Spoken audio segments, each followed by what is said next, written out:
여러분 안녕하십니까? 뉴스라이브 6.13 문을 엽니다. 그동안 안개 속이던 일부 선거구의 후보 선출이 서서히 거쳐가고 있습니다. 정치 신인이 아닌 예비 후보에게 신인 가점을 줬던 금천구 민주당에 이어 전략 공천으로 논란이 됐던 강남구청장 민주당도 경선으로 가닥이 잡혔습니다. 오늘 이와 관련된 소식 전해드리고 각 지역별 선거 판세도 살펴봅니다. 5월 15일 뉴스라이브 6.13 지금부터 시작합니다. 오늘의 헤드라인입니다. 광진구청장 후보가 3파전으로 좁혀졌습니다. 민주당 김선갑, 한국당 전지명, 바른미래당 김홍준 후보입니다. 경선이냐 전략공천이냐 후보 선정 방식으로 논란이던 강남구청장 민주당 후보를 3인 경선 방식으로 확정합니다. 대진표 완성 후 본격적인 선거전을 치르고 있는 강동구청장 예비 후보들이 저마다의 공약으로 유권자 표심 잡기에 나섰습니다. 개발 이슈가 많은 서대문구에서도 3명의 구청장 주자들이 자신만의 개발 공약을 내세우며 적임자임을 자처하고 나섰습니다.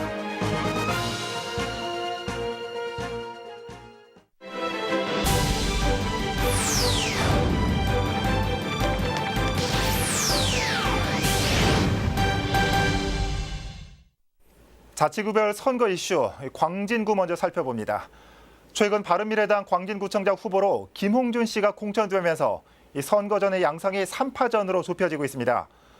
이제 남은 건 선거 날까지 표를 결집하는 일뿐입니다. 첫 소식 조성엽 기자입니다.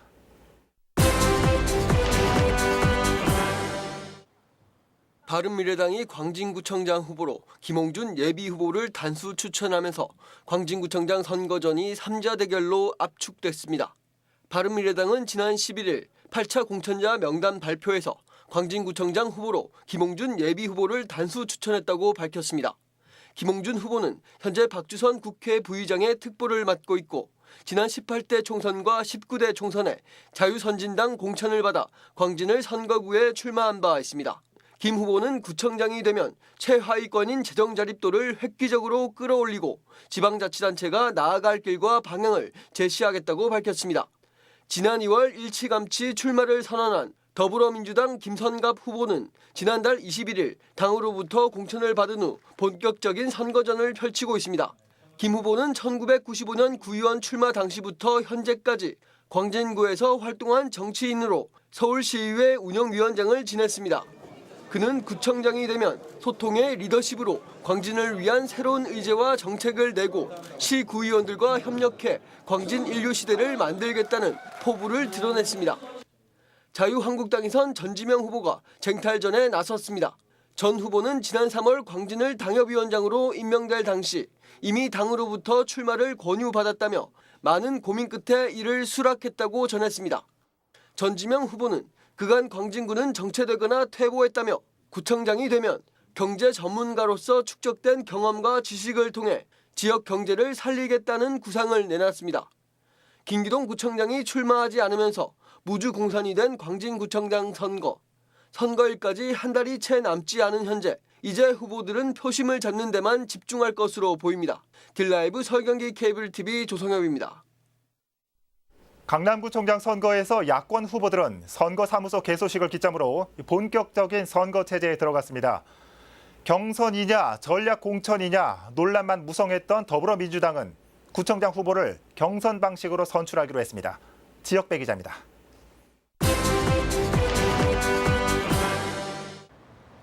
서울중앙지방법원과 고등법원 판사를 지낸 바른미래당 김상채 후보가 선거사무소 개소식을 갖고 본격적인 선거전에 돌입했습니다. 김 후보를 인재영입 대상자로 추천한 안철수 서울시장 후보와 손학규 선거대책위원장 등 중앙당 주요 인사와 광역, 기초의원 출마자들이 참석했습니다. 선거대책본부장은 강남구 주민인 유승민 공동대표가 맡습니다. 김 후보는 보수 강세 지역인 강남에서 진정한 보수의 가치를 높이겠다며 살맛나는 경제도시 강남, 공정한 포용사회 강남이란 비전을 선포했습니다. 그동안 강남에서는 그 명성에 걸맞지 않는 비상식적인 일투성으로 강남 국민들은 큰 상처를 받아왔습니다. 저 김상채 강남이 추구하고 번창시켜야 할 강남만의 고유한 바른 상식을 하나하나 채워나가겠습니다. 기획재정부 국장과 한국자산관리공사 사장을 지낸 자유한국당 장영철 후보도 본선 체제를 가동했습니다. 한국당의 심장으로 상징되는 지역인 만큼 지역구 국회의원과 광역, 기초의원 후보, 당원들이 동참해 세를 과시했습니다. 장 후보는 인류 강남의 제2도약을 준비해 대한민국 발전에 기여할 때라며 강남 개발 40년이 지나면서 주택가 학교가 노후됐음에도 과도한 규제로 재산권 침해와 지역 발전에 장애가 되고 있다며 정부의 정책 기조를 비판했습니다. 주민들이 정말 추가로 부담을 하면서도 쾌적한 살기 좋은 집을 만들겠다고 하는데 왜 그것이 행정적으로 가로막혀야 되는 상황입니까? 그것은 저는 있을 수 없는 일이라고 생각을 합니다. 후보 결정 방법조차 안개 속을 걷던 더불어민주당. 여선홍 강남구 의원과 김명신 전 서울시 의원, 이판국 아주대 겸임 교수가 경선을 요구한 가운데 그동안 정순균 전 국정홍보처장의 전략공천 요구가 끊이질 않았습니다. 결국 정순균, 여선홍, 김명신 3명이 경선을 치러 후보를 결정합니다. 이판국 예비후보는 14일 자신의 SNS에 정순균 후보를 지지한다며 당내 경선을 포기한다고 밝혔습니다. 딜라이브 서울 경기 케이블 TV 지역부입니다. 계속해서 마포구청장 선거 살펴봅니다. 아직까지는 3파전 양상을 보이고 있습니다. 취재기자와 함께 얘기 나눠보겠습니다. 자, 청 기자 어서 오시죠. 자, 민주당 경선 얘기부터 해볼까요? 시작부터 말이 많았습니다. 네, 더불어민주당의 경우 6명의 예비후보가 등록을 했었는데요. 예. 김창수, 유동균 후보 간 2인 경선이 발표되면서 컷오프된 예비후보들의 반발이 있었습니다. 예. 3명의 예비후보가 재심을 신청했고 유창복 예비후보의 경우 재심위원회가 인용 결정을 했지만 당 최고위원회의 승인을 받을 수는 없었습니다. 예, 이 과정에서 일부 권리당원들의 이 기자회견도 잇따랐죠. 네, 맞습니다. 2차례에 걸쳐 기자회견이 진행됐는데 핵심은 이겁니다. 전현직 국회의원들의 후보 줄 세우기 말고 투명한 경선을 좀 진행해달라는데요. 민주당 서울시당이 경선 과정에서 투명성을 확보해달라는 요구였습니다. 예. 자, 투명한 경선, 비단 이 마포구만의 얘기는 아닐 겁니다. 하지만 큰 이변은 없었죠. 네, 당초 발표했던 대로 김창수, 유동균 후보 간 경선이 결정됐고 예. 결국 유동균 후보가 더불어민주당 마포구청장 후보로 최종 결정이 됐습니다. 네. 유동균 후보는 2번의 구의원과 1번의 시의원을 지낸 경력 있는 정당입니다. 오랜 시간 동안 당 지역위원회 사무국장을 맡기도 해 그만큼 지역 현안에 대해 많이 알고 있다는 평가입니다. 저는 마포에서 40년 이상을 살았고요. 민주당 입당한 지 30년이 넘었습니다. 그 과정에서 구의원 2번, 시의원 1번, 그리고 민주당 사무국장 10년 이런 과정을 거쳤습니다. 전 단계를 밟아왔다고 생각을 해서 제가 구청장을 하면 그 발판을 밟아온 그 경험을 바탕으로 구정 운영을 잘 하지 않을까. 네, 계속해서 자유한국당, 야당 쪽 얘기 이어가 볼 텐데 자유한국당 가장 먼저 후보가 확정됐죠. 네, 자유한국당은 일찌감치 후보가 결정이 됐습니다. 예. 강용원, 박강수 씨 등 2명의 예비후보로 나와 있었는데 당이 대한장애인 사계연맹 회장을 맡고 있는 박강수 후보를 단수 공천했습니다. 박 후보는 시사포커스 발행인 겸 편집인 출신으로 언론인입니다. 15일 오늘이죠. 사무소 개소식을 하면서 선거 분위기를 끌어올릴 예정입니다. 예. 그런데 이제 신문사를 만들어서 이렇게 쭉 해보니까 언론의 제일 중요한 사명은 감시 기능이거든요. 감시 기능만 가지고는 안 되겠다는 생각을 내리게 된 거예요. 야, 이거 아니구나. 현장으로 내가 직접 뛰어들어야 되겠다. 예, 이 컷오프된 상대 후보는 탈당을 하고 시의원으로 출마를 했다죠. 네, 강용원 후보인데요. 자유한국당을 탈당하고 바른미래당에 입당했습니다. 예. 시의원 출신인데 다시 시의원에 도전해 지역 일을 하겠다는 계획입니다. 예, 민주당도 그렇고 한국당도 그렇고 이 공천 후폭풍 잡음이 좀 있는 것 같습니다. 자, 이 정의당에서도 후보가 확정됐죠. 네, 정의당에서는 그 윤석일 후보가 공천이 됐습니다. 예. 정의당의 경우 당원 찬반 투표로 공천을 주게 돼 있는데요. 윤석일 후보의 경우 당원들의 전폭적인 지지로 찬성이 압도적으로 많았습니다. 그래서 공천 잡음도 없었습니다. 윤석일 후보의 경우 오랜 기간 동안 정당 활동을 해왔고요. 현재는 마포 공동체 경제 네트워크 모아 대표를 맡고 있습니다. 이 지방자치단체 마포구청의 시즌2가 필요하다. 우리의 괜찮은 삶을 응원하고 만드는 마포구청의 시즌2가 필요하다고 생각을 했고, 그동안 제가 활동하면서 준비했던 그런 이 고민들, 방법들, 이런 것들을 시민들과 꼭 함께 만들 수 있겠다는 자신감, 생각을 가지고 출마하게 됐습니다. 네. 자, 이외에 야당에서는 공천대 후보는 없습니까? 네, 민주평화당 홍성문 씨가 예비후보 등록을 했지만 공천 결과는 아직까지 발표되지 않았고요. 예. 바른미래당에서는 예비후보가 아직까지 없는 상태입니다. 결과적으로 마포구청장 선거 현재까지는 더불어민주당의 유동균, 자유한국당의 박강수, 정의당의 윤석일 후보 간 3파전 양상입니다. 네. 자, 마포구청장 선거 판세 살펴봤습니다. 자, 청 기자 잘 들었습니다.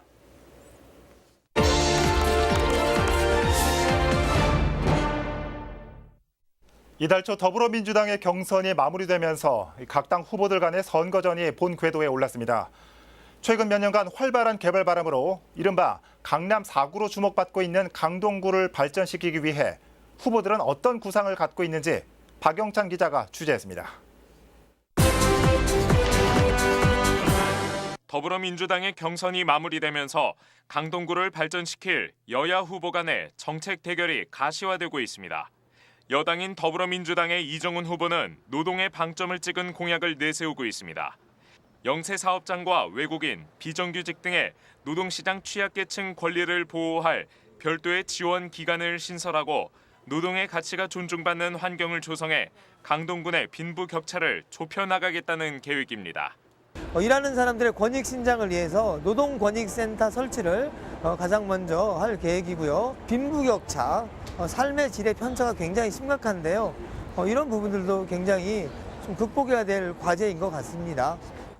자유한국당 임동규 후보는 복지를 핵심으로 한 강동구의 청사진을 구상하고 있습니다.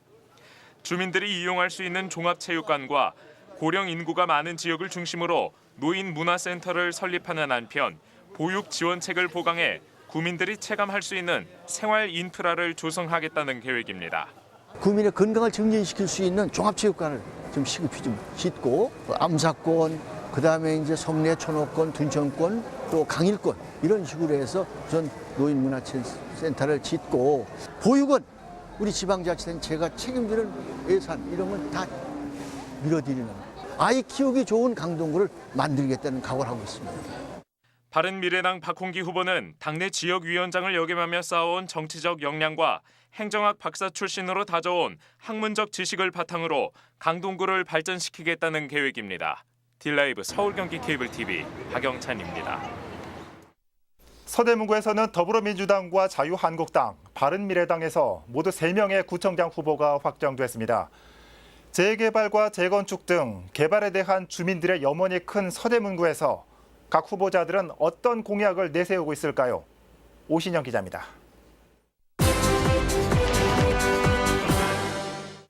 서대문구는 지난 2010년 이후 주택 재개발 사업으로 모두 25곳이 지정됐지만 이 중 13곳이 조합 문제 등으로 사업이 장기화되고 있습니다. 또 유진상가 철거 등 지역 주민들의 염원이 담긴 수건 사업도 남았습니다. 서대문구청장 3선 도전에 나선 문석진 후보는 지난 8년간의 경험을 바탕으로 민선 7기는 완성 단계라는 계획을 내놨습니다. 지난 8년간 미완성됐던 개발을 앞으로 4년 동안 완수하겠다는 겁니다.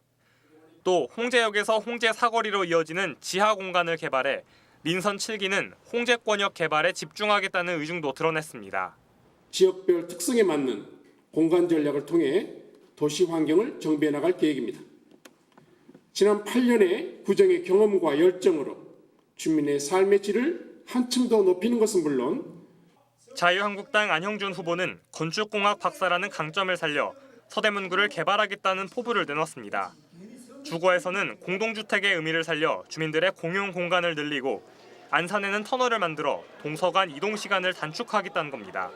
공인에게서 출신 현 구청장이 할 수 있는 서대문의 발전과 건축공학을 전공한 현직 교수의 선의 발전을 정말 유권자들이 분별해 주길 바라는 마음으로 바른미래당 이은석 후보는 서대문구에서 초, 중, 고 대학교를 나온 토박이로 통합니다. 이 후보는 서대문구 발전의 필요성에는 공감하지만 안산과 홍제천 등 자연 경관이 아름다운 서대문구에서 무분별한 개발보다는 지역의 특성을 살린 도시계획을 강조합니다. 무조건적인 개발은 사실 반대합니다. 그래서 산과 하천이 잘 어우러진 그런 자연 친화적인 그런 생태 도시형을 만들고 싶습니다. 서대문구의 개발에 대해 각기 다른 생각과 비전을 보인 후보자들. 한 달여 앞으로 다가온 6.13 지방선거를 앞두고 서대문구의 개발을 염원하는 지역 주민들의 표심이 누구에게 향할지 귀추가 주목됩니다. 딜라이브 서울 경기 케이블 TV 오신영입니다. 대부분의 선거가 정당 간 구도로 흘러간 가운데 어렵게 무소속 출마를 선택한 후보자들도 있습니다. 성북구에선 2명의 후보가 무소속 구의원에 출마해 값진 경쟁을 펼치고 있는데요.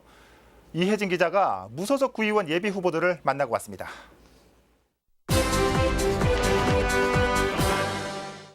결혼 1년차 예비 아빠인 31살 김병호 씨.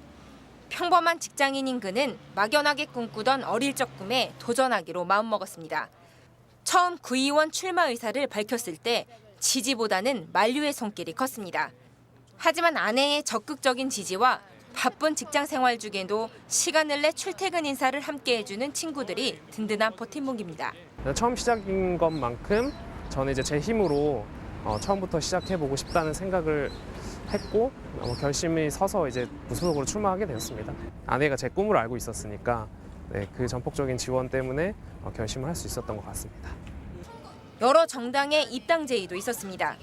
하지만 정당의 눈치 없이 소신껏 일을 하고 싶다는 야무진 포부는 변함이 없습니다.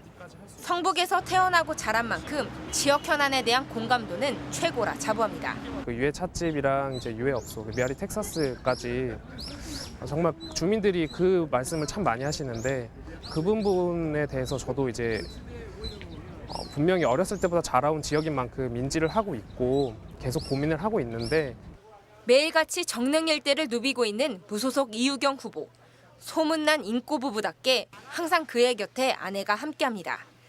사실 생업까지 뒤로 한 채 구의원에 출마하겠다는 남편의 결심에 아내 권금숙 씨는 한 달 넘게 소가리를 했습니다. 그러나 남편의 강한 의지를 받고 이젠 그 누구보다 든든한 지원자가 되고 있습니다. 경제적인 것도 뭐 충분히 제가 서포터를 해줬으면 좋겠는데 제가 능력이 그게 안 돼서 그것도 안 되고 제가 나머지 것들은 기해야 제가 끼껏해야 명함을 이렇게 같이 돌려주는 거 외에는 크게 도움되는 게 없더라고요. 정능의 털을 닦은 지 50년. 그동안 주민자치위원과 주민참여예산위원회 부위원장을 지내면서 꾸준히 지역 현안에 관심을 가져왔습니다. 맘카페나 목욕탕 같은 공공장소를 사회적 기업으로 육성해 주민들이 소통하는 마을을 만들겠다는 공약도 내놨습니다. 정당에 구속되지 않고 높은 사람들 따라다니면서 비위 맞추지 않고 그러다 보니까 시간이 많이 남아요. 그 시간을 갖다가 오로지 지역 주민들이나 우리 구정의 살림살이에 전념할 수가 있으니까 그런 점은 또 장점이라고 생각해요. 정당 선거라 불리는 선거판에서 나홀로 경쟁에 나선 무소속 후보들. 결코 쉽지 않지만 소신 있는 행보를 이어가고 있는 그들의 도전은 계속되고 있습니다. 딜라이브 서울 경기 케이블 TV 이혜진입니다.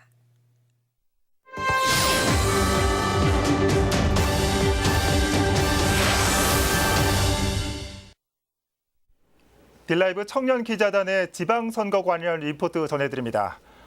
투표 참여를 아무리 독려해도 최근 10여 년 사이 지방선거의 투표율은 50%를 조금 넘는 데 그쳤습니다. 정치에 대한 젊은 층의 관심과 참여는 늘었지만 지역 정치에까지 미치지 못하고 있는 실정인데요.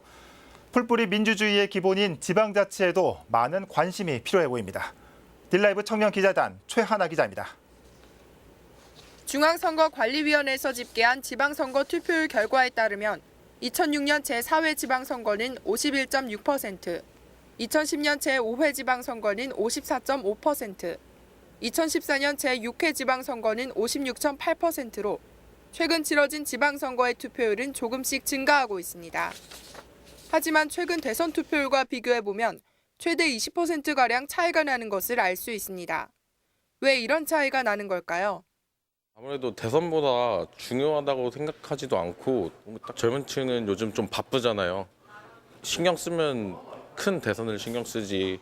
그래서 딱히 작은 지방선거. 개인적인 생각으로는 아무래도 대선에 비해서 그 지방선거가 그 젊은 층들에게 직접적으로 영향을 줄 수 있는 정책이 적기 때문에 관심이 떨어져서 더 투표를 안 하는 것이 아닌가.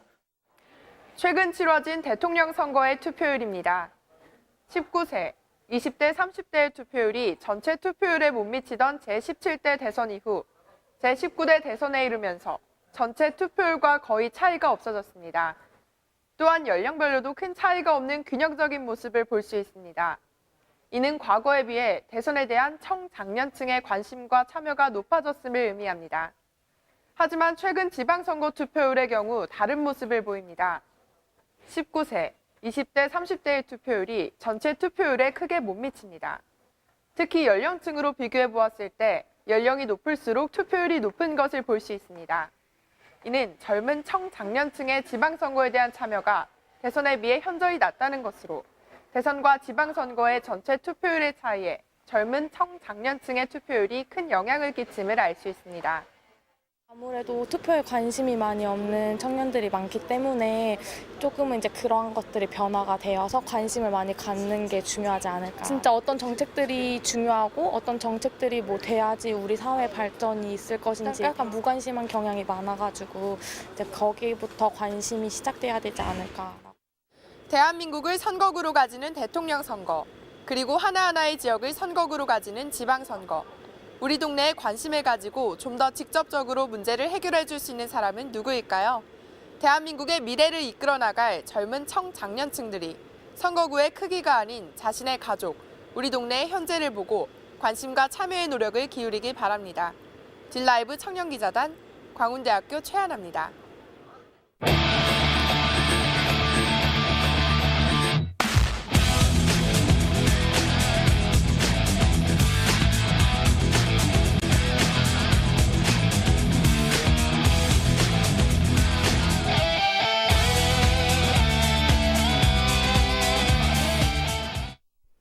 요즘 각종 언론에서 선거와 관련된 각종 여론조사를 자주 접하실 수 있을 겁니다. 그런데 이 언론사가 후보 지지율에 대한 여론조사를 게시할 때는 중앙선거관리에 등록된 조사 결과를 바탕으로 조사 대상과 기관, 응답률 등을 의무적으로 게시하게 돼 있습니다. 유권자 여러분들, 이 여론조사를 접하셨을 때 이런 사항들이 있는지 꼼꼼히 살펴보셔야겠습니다. 뉴스라이브 613 마칩니다. 시청해주셔서 고맙습니다.